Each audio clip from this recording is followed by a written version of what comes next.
From the Detroit Free Press, it's Monday, February 1st. Here are today's top stories. Presented by Bush's Fresh Food Market. Bush's has over 4,000 Michigan products, including the freshest fruit and vegetables, meat, seafood, and baked goods. Stop by one of Bush's 16 locations for the personal service you expect from your neighborhood grocer. For the Detroit Free Press, I'm Kerry Jr. II. State lawmakers are working on a COVID-19 relief plan. Democrats and Republicans have billion-dollar plans on the table. Free Press reporter Dave Boucher has more details. Dave, thanks so much for joining me. Of course, my pleasure. Can we just talk about broadly first with Governor Whitmer's bill, what it's going to address? Yeah, so the governor has introduced a broad package using Democrats and then the legislature actually filed the bill. It's more than $5 billion that's aimed broadly toward COVID relief. Most of that money is federal funds, and it go toward anything to help schools get kids back in classrooms, to help people not get forced out of their homes with rental assurance, and help with getting food on the table, and of course helping with distributing vaccines.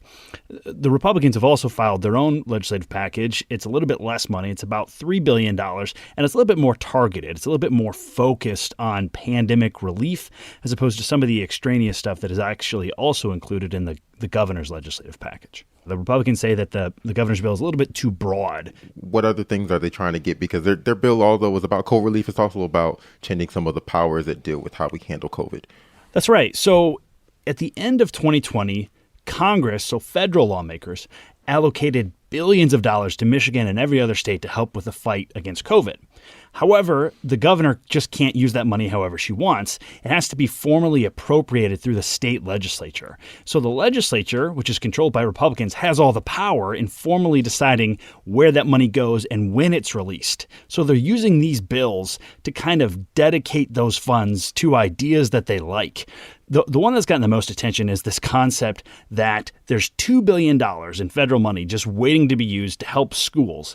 And the Republicans are ready to do that, and they have their ideas about how they want to do that. But they've tied that funding to this other piece of legislation that would require the Whitmer administration to give up the authority to issue certain pandemic orders. And that's caused a lot of consternation in political circles around Lansing. They want to delegate that power to the local governments, correct? Yeah, that's right. So the legislation that they've proposed would ban the head of the state health department from issuing pandemic orders that would close in-person classes or sporting events. Contact sports are a big issue right now in the state. People can't participate in indoor contact sports like hockey or basketball due to the pandemic. So that specific piece of legislation would ban the state from issuing those types of orders and give the power to local health officials. However, the legislation also kind of sets strict parameters for those local health officials that they would need to meet in order for them to issue these orders. So the number of cases in the area, the number of deaths in the area, the number of hospital beds in the area, they'd have to kind of check all of these boxes, local health officials would, before they could issue an order to, prevent a basketball game from going forward. What is the likelihood, or do we know if Whitmer is at all going to be able to consider what the GOP has put forward and vice versa, whether the legislature will be able to consider what Whitmer has put forward?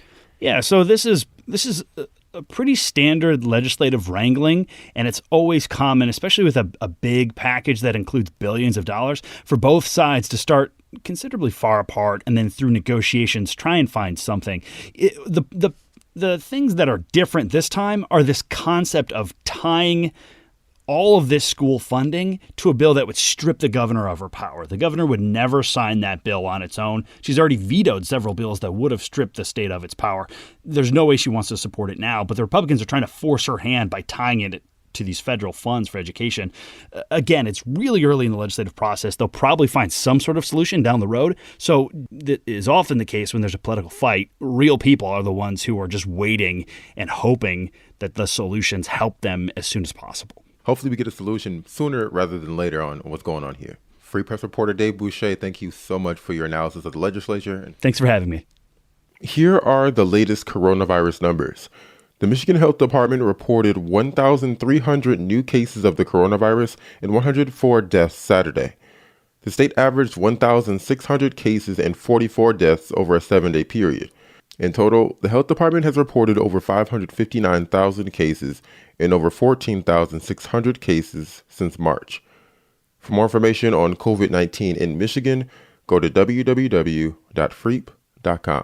I'm Kirkland Crawford with the Free Press Sports Department, recovering after Saturday night's blockbuster trade. It won't be official until mid-March, but the Detroit Lions are sending longtime starting QB Matthew Stafford to the Los Angeles Rams for fellow former number 1 overall draft pick Jared Goff, plus 2 future first-round picks and a third-rounder this year. It's a lot to digest, but here is how Dave Burkett and Sean Windsor see this trade from the Lions' perspective. I hesitate to call it a win because, again, you're taking on a big contract.